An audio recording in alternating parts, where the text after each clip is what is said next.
નમસ્કાર મિત્રો, એસઆઈપી એટલે શું તે જાણીશું આજે સરળ શબ્દોમાં એસઆઈપીની સમજ।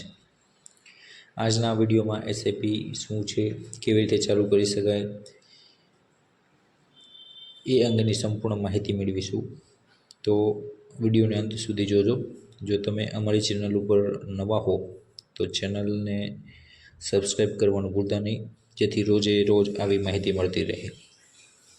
તો સૌપ્રથમ જાણીએ કે એસઆઈપી શું છે ને એસઆઈપી કેમ જરૂરી છે। તો એસઆઈપી એટલે શું?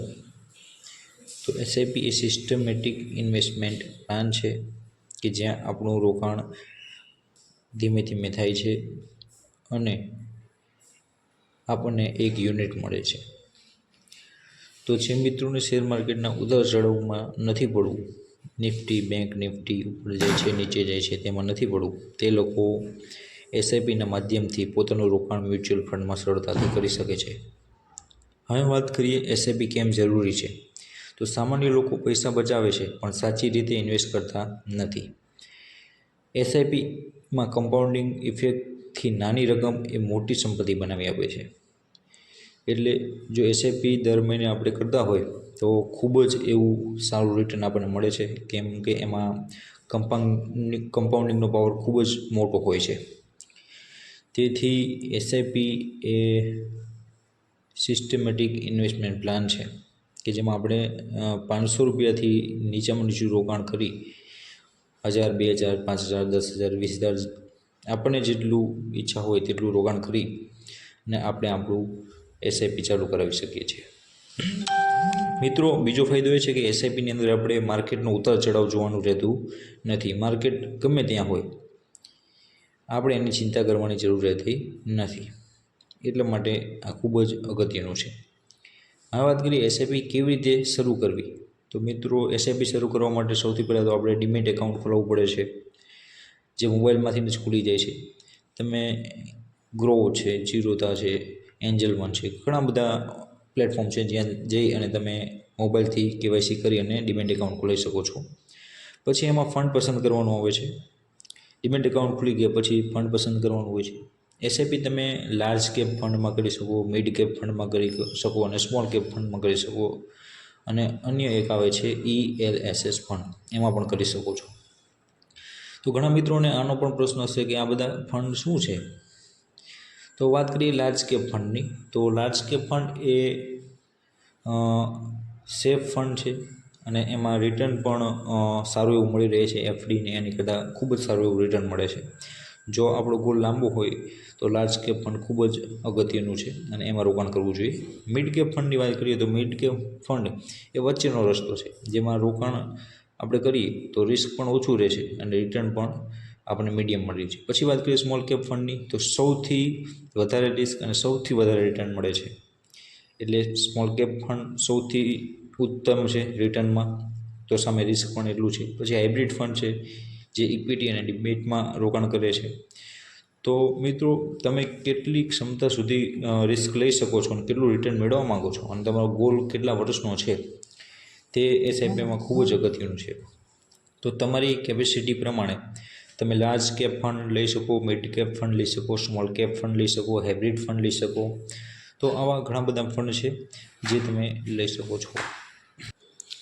આ સિવાય ઘણા બધા ફંડ ટેક્સ સેવિંગ ફંડ પણ છે, જેમાં આપણે વાત કરીએ ELSS, જે એક પ્રકારનું ટેક્સ સેવિંગ ફંડ છે, જેમાં આપણે આપણો ટેક્સ બચાવી શકીએ છીએ।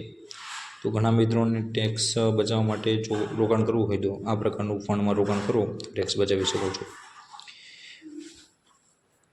એસઆઈપીના ફાયદાની વાત કરીએ તો નાની રકમથી મોટી સંપત્તિ બનાવી શકાય છે।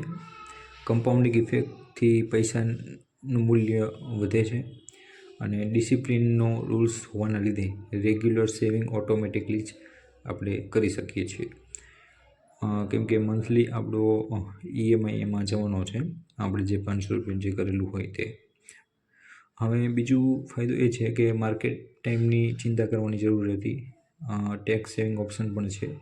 ઘણા મિત્રોને મ્યુચ્યુઅલ ફંડની અંદર ખબર નથી હોતી, તો તો તેઓ લોકોએ કંઈ શેર માર્કેટ કેટલું ઉપર ગયું છે નીચું ગયું છે તે જોવાની જરૂર રહેતી નથી. વારી ઘડી ચેક કરવું પડતું નથી. ઓટોમેટિક જ આપણને દર મહિને આપણા પૈસા કપાય છે એમાંથી અને યુનિટ મળતા રહે છે. બીજી વાત કરીએ, ઉદાહરણ સાથે સમજીએ કે દર મહિને જો એસઆઈપી કુલ ઇન્વેસ્ટમેન્ટ આપણે 20 વર્ષ સુધી કરીએ તો આપણને કેટલો ફાયદો થઈ શકે તે આપણે એક ઉદાહરણ લઈને સમજવાનો પ્રયત્ન કરીએ. અહીંયા આપણે 12% રિટર્ન એવરેજ ગણી લીધું છે અને 20 વર્ષ માટેની ગણતરી કરીએ મિત્રો તો 1000 રૂપિયાનું રોકાણ જો દર મહિને કરવામાં આવે તો 2.4 લાખ આપણું રોકાણ થાય અને 9 લાખ રૂપિયા જેવો નફો મળે. 5000ની એસઆઈપી ચાલુ હોય તો 12 લાખ રૂપિયા રોકાણ થાય અને 50 લાખ નફો મળે. અને 10,000ની એસઆઈપી ચાલુ હોય તો 24 લાખ રોકાણ થાય અને 1 કરોડ રૂપિયા આપણને રિટર્ન મળે છે. અને જો 20,000ની દર મહિને એસઆઈપી કરવામાં આવે તો 48 લાખ રૂપિયા આપણા રોકાય છે અને એમાં મિત્રો 2 કરોડ રૂપિયા સુધીનું આપણને રિટર્ન મળી શકે છે. તો તમે જોઈ શકો છો કે નાની એવી બચત એ મોટું એવું આપણને રિટર્ન આપે છે. તો આ છે એસઆઈપીની તાકાત. બીજું ધ્યાનમાં રાખવા જેવી બાબત એ છે કે એસઆઈપી એ શોર્ટકટ નથી પરંતુ લોંગ ટર્મ ગેમ છે. ઓછામાં ઓછા 10થી 15 વર્ષ સુધી એસઆઈપી ચાલુ રાખવી જોઈએ. ઘણા મિત્રો શું કરે છે, એસઆઈપીનું સાંભળી અને રોકાણ કરવાનું ચાલુ કરે છે, 1-2 વર્ષ પછી પાછું એ વિડ્રોલ કરી લે છે. તો મિત્રો એસઆઈપીમાં ઓછામાં ઓછા 10થી 15 વર્ષ આપણે સ્ટે રહેવું પડશે, અંદર રોકાણ કરી રાખવું પડશે તો જ આપણને સારું રિટર્ન મળશે. ધ્યાનમાં રાખવી જેવી બાબત એ છે કે માર્કેટનો ઉતાર ચઢાવ આવશે પણ એસઆઈપી આપણે ચાલુ રાખવાની છે. ઘણા મિત્રો માર્કેટ બહુ નીચે વહી જાય તો એસઆઈપી બંધ કરી દે છે. મિત્રો તો આપણે આવું નથી કરવાનું, કેમ કે જ્યારે માર્કેટ નીચું હોય છે ત્યારે જ આપણને યુનિટ સૌથી વધારે મળતા હોય. મિત્રો આ હતી આપણી એસઆઈપીની આજની જાણકારી. મિત્રો કોઈ પણ રોકાણ કરતાં પહેલાં આપના ફાઇનાન્શિયલ એડવાઇઝરની સલાહ જરૂરથી લેવી. આપણે આ વિડીયો માત્ર એજ્યુકેશન પર્પઝથી અને આપને મારું નોલેજ આપ સુધી પહોંચાડવા માટે એ હેતુથી બનાવેલ છે. મિત્રો જો આવી જ નવી માહિતી મેળવવી હોય તો ચેનલ ઉપર નવા હો તો ચેનલને સબસ્ક્રાઈબ કરી લો, લાઇક કરો અને અન્ય મિત્રોને પણ શેર કરો જેથી તેઓને પણ આવી માહિતી મળતી રહે. Thank you for watching.